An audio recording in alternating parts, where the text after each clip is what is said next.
بسم اللہ الرحمن الرحیم۔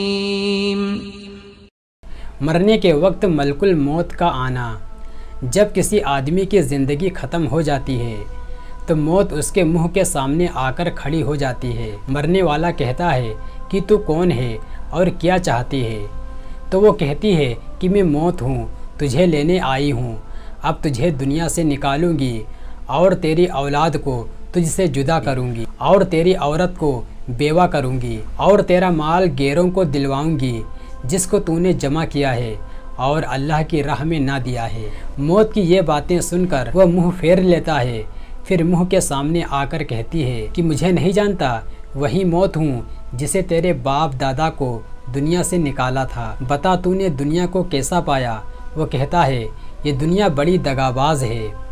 پھر دنیا ایک صورت میں بن کر آتی ہے اور یہ کہتی ہے کہ اے بے شرم، تو نے میرے اندر رہ کر اللہ کی نافرمانی کی، حلال اور حرام میں فرق نہ کیا، اور تو یہ سمجھتا تھا کہ میں ہمیشہ دنیا میں رہوں گا۔ میں تجھ سے تیرے برے کاموں کی وجہ سے ناراض ہوں، برے کام تو نے کیے اور دغاباز مجھ کو کہتا ہے۔ پھر مال آ کر کہتا ہے کہ تو نے مجھ کو برے طریقے سے کمایا اور اب میں دوسرے کے قبضے میں چلا جاؤں گا اور تو دنیا سے خالی ہاتھ چلا ہے۔ پھر ملک الموت علیہ السلام اس کی جان نکالتے ہیں۔ اگر ایماندار اور اللہ کے رسول کا تابعدار ہے تو ایسی آسانی سے نکلتی ہے کہ جیسے آٹے میں سے بال نکالا جائے، اور اگر بے ایمان اور نافرمان ہے تو ایسی سختی سے نکالتے ہیں کہ جیسے کانٹوں پر چادر ڈال کر کھینچی جائے۔ مرنے کے وقت شیطان کا دھوکہ۔ امام غزالی رحمۃ اللہ علیہ فرماتے ہیں کہ مرنے کے وقت مرنے والے کو ایسی پیاس لگتی ہے کہ مرنے والا بہت بے چین ہو جاتا ہے۔ شیطان پانی کا ایک بھرا ہوا پیالہ اس کو دکھاتا ہے، وہ اس سے پانی مانگتا ہے۔ شیطان کہتا ہے کہ پہلے یہ کہہ دو کہ تو خدا ہے، تیرے سوا کوئی خدا نہیں ہے۔ بس جس آدمی نے اللہ تعالیٰ کو نہیں پہچانا اور اس کے حکموں کو نہیں مانا تو وہ کہہ دیتا ہے، اور جس نے اللہ تعالیٰ کو پہچانا اور اس کے حکموں کو مانا وہ پہچان لیتا ہے کہ یہ شیطان ہے اور وہ نہیں کہتا، وہ اپنے ایمان پر ثابت قدم رہتا ہے۔ مرنے کے بعد آوازوں کا آنا۔ جب آدمی مر جاتا ہے تو آسمان سے یہ آوازیں آتی ہیں جن کو مرنے والا ہی سنتا ہے۔ اے آدم کے بیٹے، تو نے دنیا کو چھوڑا یا دنیا نے تجھ کو چھوڑا؟ تو نے دنیا کو خوش رکھا یا دنیا نے تجھ کو خوش رکھا؟ تو نے دنیا کو کمایا یا دنیا نے تجھ کو کمایا؟ اور جب غسل دیتے ہیں تو یہ آوازیں آتی ہیں، اے آدم کے بیٹے، تو کمزور ہو گیا، اب تیرا زور کہاں گیا؟ اب تو بولتا نہیں، تیری باتیں کہاں ہیں؟ اب تو اکیلا ہے، تیرے ساتھی کہاں ہیں؟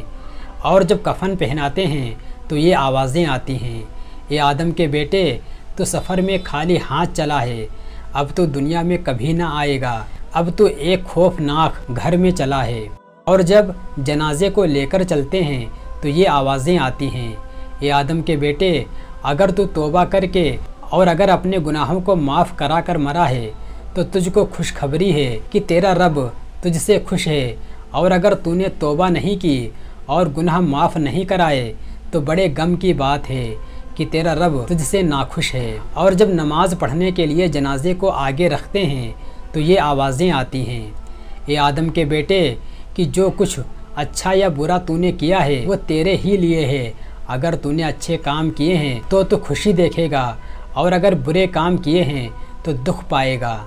اور جب دفن کر دیتے ہیں تو زمین کہتی ہے، اے آدم کے بیٹے، تو میرے اوپر ہنستا تھا، اب تو روتا ہے، تو میرے اوپر خوشیاں کرتا تھا، اب غم میں پڑا ہوا ہے، تو میرے اوپر اکڑ کر باتیں کرتا تھا، اب خاموش پڑا ہوا ہے۔ جب لوگ دفن کر کے چلے جاتے ہیں تو اللہ تعالیٰ کی طرف سے کہا جاتا ہے، اے بندے، تو اکیلا رہ گیا، تیرے دنیا کے ساتھی تجھ کو اندھیرے گڑھے میں ڈال کر چل دیے جن کے لیے تو ہماری نافرمانی کرتا تھا۔ اے بندے، ہم آج تیرے اوپر ایسا رحم کریں گے کہ تیرے ماں باپ نے بھی تجھ پر ایسا رحم نہیں کیا ہوگا۔ عالم برزخ اور قبر کیا چیز ہے؟ مرنے کے بعد سے لے کر قیامت کے ہونے تک کا نام عالم برزخ ہے، اور اس کو قبر یا عالم قبر کہتے ہیں۔ چاہے آدمی زمین میں دفن کیا جائے یا پانی میں بہہ جائے یا آگ میں جل جائے، وہاں کے آنے والے اپنے حال کو خوب جانتے ہیں، اور قیامت تک کوئی اپنے برے کاموں کی وجہ سے عالم برزخ یعنی قبر کے عذاب میں قیدیوں کی طرح تکلیف میں رہے گا، اور کوئی اپنے اچھے کاموں کی وجہ سے بے غم اور بے تکلیف آرام میں رہے گا۔ قبر کا اعلان۔ قبر روزانہ 3 دفعہ یہ اعلان کرتی ہے، اے آدم کی اولاد، میں خوفناک گھر ہوں، میرے اندر اندھیرا ہے، سانپ اور بچھو ہیں، بالکل اکیلی جگہ ہے، تم اچھے عمل کر کے میرے اندر آؤ، قرآن بہت پڑھا کرو، اور 5 وقت کی نماز ہمیشہ وقت پر پڑھتے رہو، اور تہجد کی نماز بھی پڑھا کرو۔ ان اچھے عملوں کی برکت سے میرے اندر نور کی روشنی دیکھو گے، اور میرے اندر نیچے اوپر اور ہر طرف مٹی ہی مٹی ہے۔ تم اچھے کاموں کے بسترے اور بچھونے اپنے ساتھ لاؤ، اور میرے اندر 2 فرشتے آئیں گے، اور اللہ اور رسول کے دین کے بارے میں تم سے سوال کریں گے، اس لیے تم کو چاہیے کہ کلمہ بہت زیادہ پڑھا کرو تاکہ سوالوں کے جواب دے سکو۔ رسول اللہ صلی اللہ علیہ وسلم نے فرمایا، جس کے ساتھ اللہ بہتر کرنا چاہتا ہے تو اس کو کسی تکلیف میں ڈال دیتا ہے۔